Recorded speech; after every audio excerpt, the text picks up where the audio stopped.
పాటు మీకు రేడియో అనుభవం ఉంది. అన్ని పాత్రలు వేసిన తర్వాత ఇప్పుడు మీకు నటనకి దూరంగా ఉండడం అన్నది కొంత బాధ కలిగిస్తుందా, లేక హాయిగా జీవితం ఇలా బాగుందనిపిస్తుందా? ఇప్పుడు బాధ కదండి. అంటే తోచదు ఫస్ట్ పాయింట్. రోజు 100-150 మంది మధ్యలో యాక్ట్ చేయడం కదా.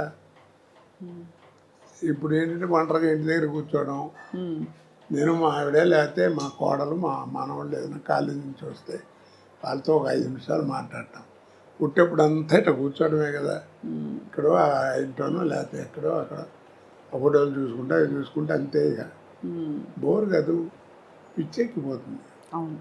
అంటే నాకు అప్పుడప్పుడు అనిపిస్తుంది, నేను జీవితంలో 2 బాగా కోల్పోయాను. నాకు మళ్ళీ బిజీ అయిన వాడు ఎవరైనా అంతే.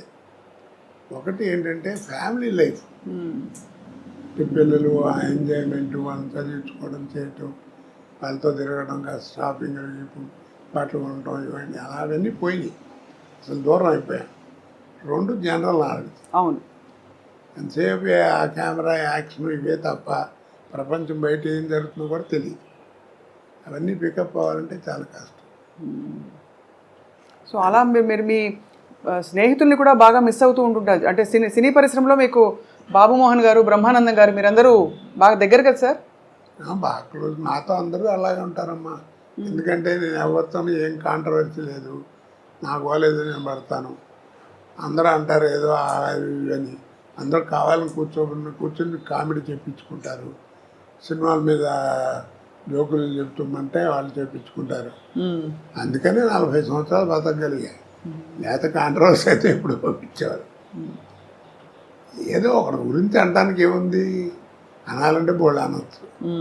నిజమే కదా సార్, అంతే. అంటే కానీ మీకు అనే అర్హత కూడా ఉంది ఒకవేళ.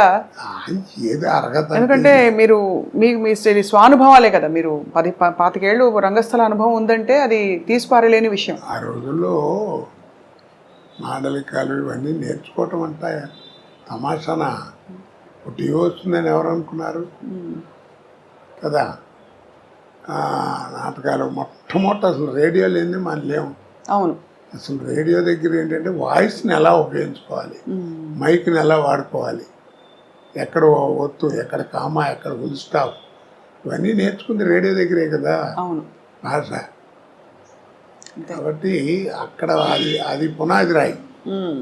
తర్వాత ఈరోజు పురోగతికి అదే పునాది రాయి.